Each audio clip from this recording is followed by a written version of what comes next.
प्यारे तलबा व तालिबात, अस्सलाम वालेकुम। आज हम हिस्ट्री में पहला सबक पढ़ेंगे। कदीम भारत की तारीख मालूम करने के वसाइल।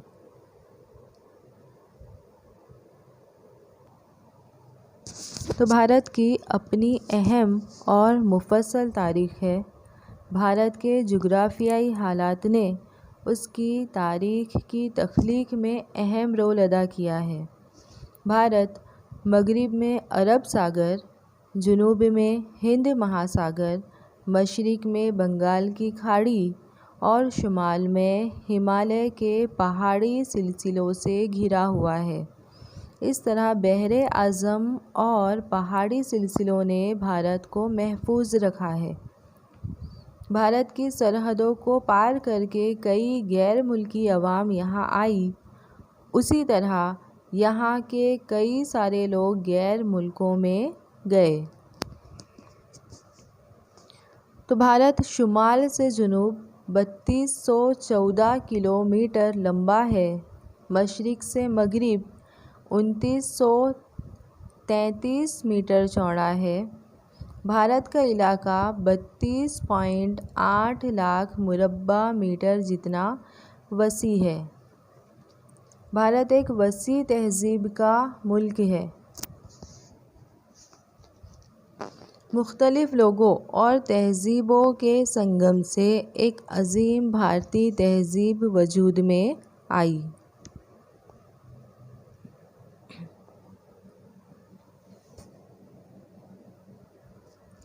तो ज़्यादातर लोगों का ख़याल आज भी ये है कि तारीख़ में सिर्फ़ शाही ख़ानदान, जंग, शहंशाह और राजाओं का अहवाल दिया जाता है, लेकिन ऐसा नहीं है।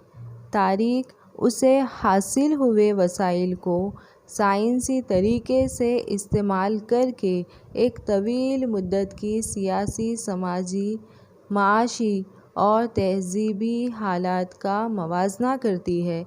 इतना ही नहीं, ये वाक़यात किस तरह रूनुमा हुए होंगे, ऐसा सवाल उठाकर समाज पर होने वाले असरात को भी वाज़ेह करती है। इस तरह तारीख़ यानी कि माज़ी के हालात की हूबहू मंज़र कशी। उसके बाद है भारत में तारीख़ नवीसी की रिवायत।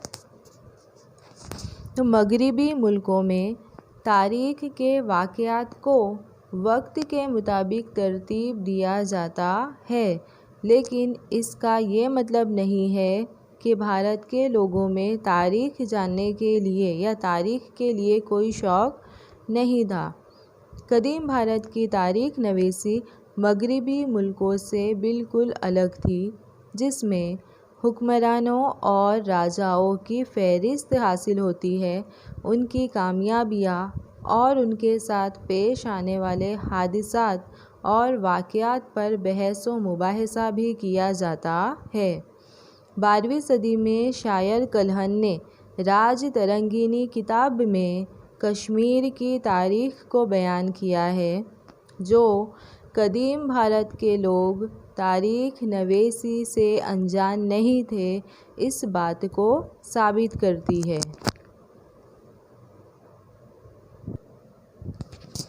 18वीं सदी में अंग्रेज़ों ने भारत में अपनी हुकूमत कायम करने की शुरुआत की।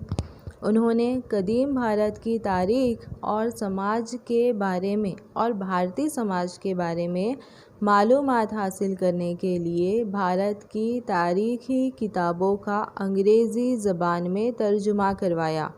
इतना ही नहीं, कदीम भारत की तारीख़ और तहज़ीब जानने के लिए ईस्वी सन 1784 में Royal Asiatic Society of Bengal नामी एक अदारा कायम किया, जहाँ पर मनुस्मृति का अंग्रेज़ी ज़बान में तर्जुमा किया गया।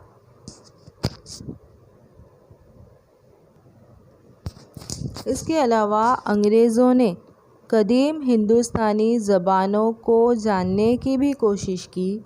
अंग्रेज़ आलिम जेम्स प्रिंसेप ने अशोक की सुतूनी तहरीरों को हल किया। ईस्वी सन 1827 में विंस्टन आर्थर स्मिथ ने ईयरली हिस्ट्री ऑफ इंडिया नामी किताब लिखी, जो कि भारत की सबसे अहम किताब मानी जाती है।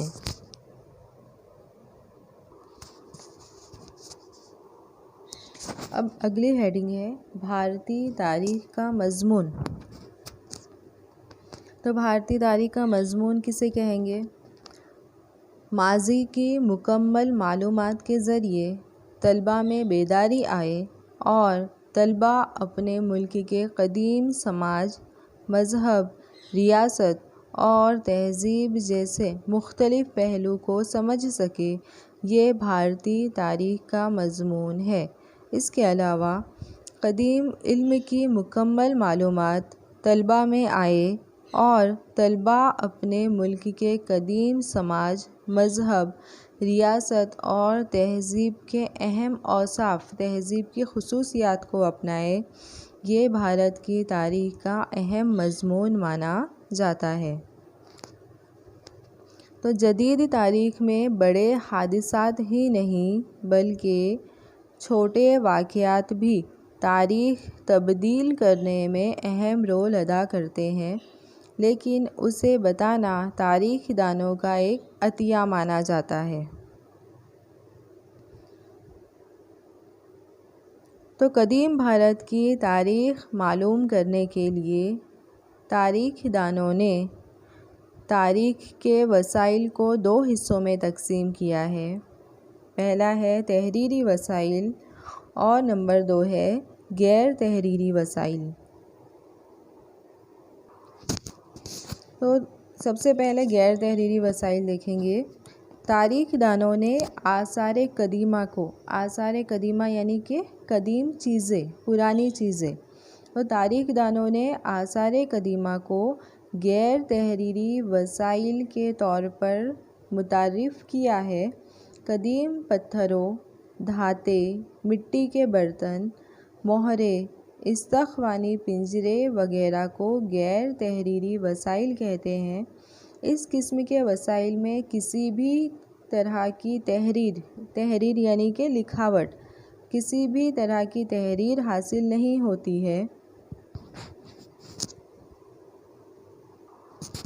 लेकिन दफन किए हुए गांव, शहर, कदीम पत्थर, धाते, मिट्टी के बर्तन, इस्तख़वानी पिंजरे जैसे गैर तहरीरी वसाइल से तारीख़ दान साइंसी तरीके से तारीख़ की तख्लीक करते हैं।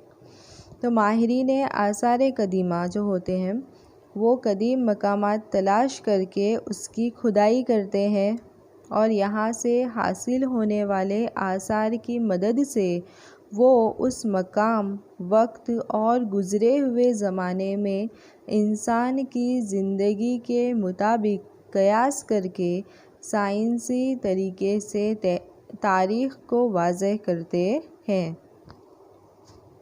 इसी तरह माहिरीन आसार कदीमा ने 14 लाख साल पुराने इंसान के आसार से हड़प्पा तहज़ीब तक एक वसी तारीख़ लिखी है।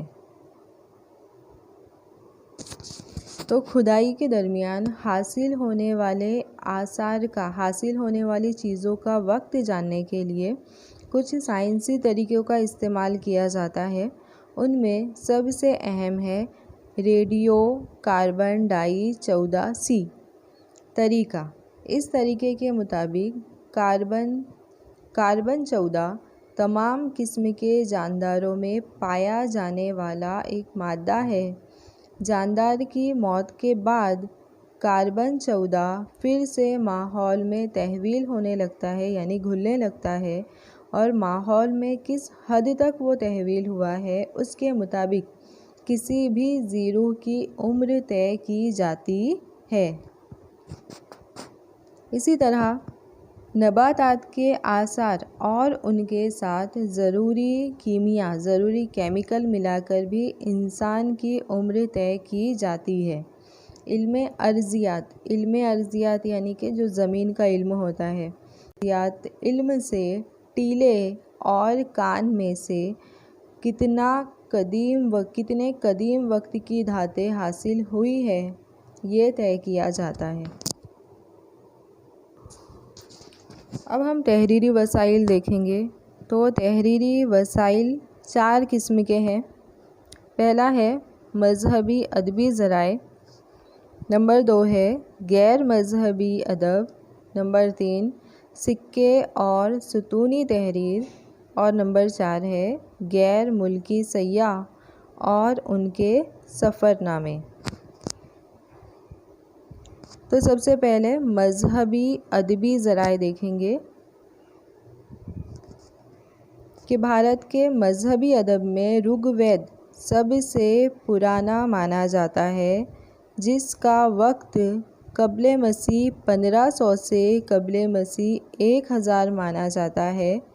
ऋग्वेद जो किताब है ये सबसे पुरानी किताब है, जिसमें 1028 मंत्र हैं और 10 सबक है। ऋग्वेद में से हमें आर्यों की समाजी, सियासी, मज़हबी, तहज़ीबी और माशी मालूमात हासिल होती है। ऋग्वेद के दौर को वैदिक दौर भी कहते हैं। ऋग्वेद के अलावा 3 वेद और लिखे गए हैं, यानी कि कुल 4 वेद हैं, जिसमें सामवेद, यजुर्वेद और अथर्ववेद का शुमार होता है। ये तीनों वेद ऋग्वेद के बाद लिखे गए हैं। तीनों वेद में मंत्र, मज़हबी इबादत के तरीके और दुनियावी बातों का शुमार होता है। इसके अलावा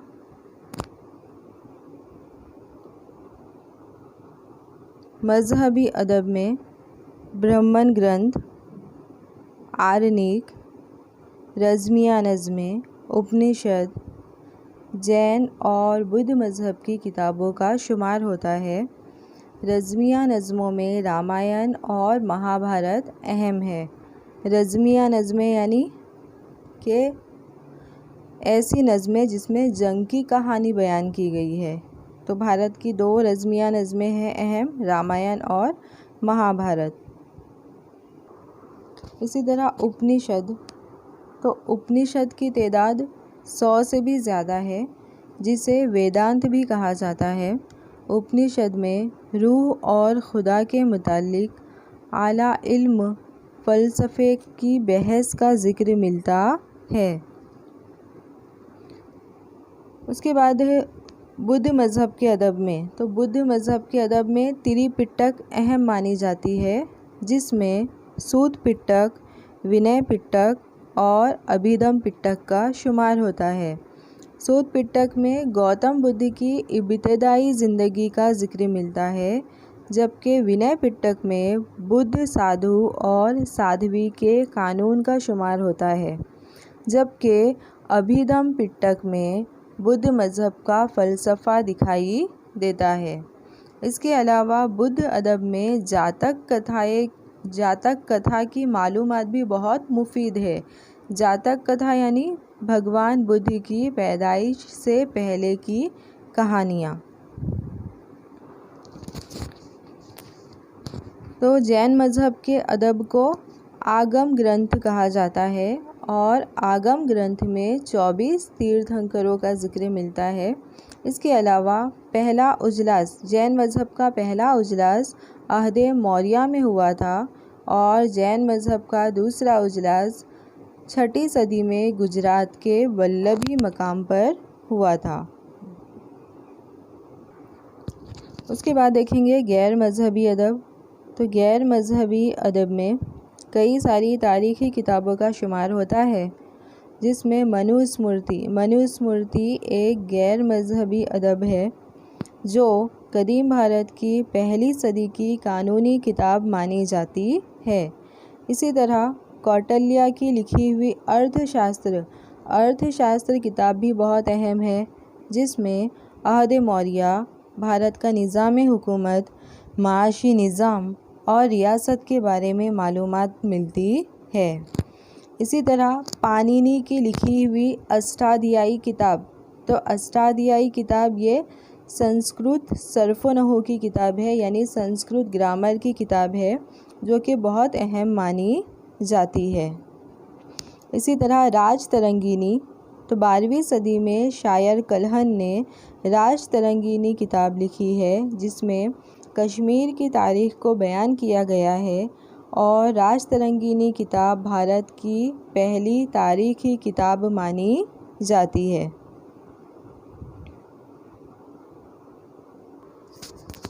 इसी तरह गैर अदबी ज़राए में संस्कृत नाटकों का भी शुमार होता है। अज़ीम मुसन्निफ़ कालिदास संस्कृत नाटक में सबसे ज़्यादा मशहूर है। उनकी लिखी हुई किताब अभिज्ञान शाकुंतलम, मेघदूत, ऋतुसंहार बहुत मशहूर है। इसके अलावा सम्राट हर्षवर्धन के दरबारी शायर बाण भट्ट की लिखी हुई किताब हर्षचरित भी बहुत मशहूर है। इसके अलावा जनूबी भारत में गैर मजहबी ज़राए के तौर पर संगम अदब या संगम साहित्य अहम माना जाता है। संगम अदब तमिल ज़बान में लिखा गया और उसकी तख्लीक़कार शौरा थे, यानी बहुत सारे शायरों ने मिलकर इसे लिखा है। मदुराई में ऐसी 3 सभा हुई थी, और इस संगम में बहुत सारे शायरों ने मिलकर जो अदब लिखा था उसे संगम अदब कहा जाता है।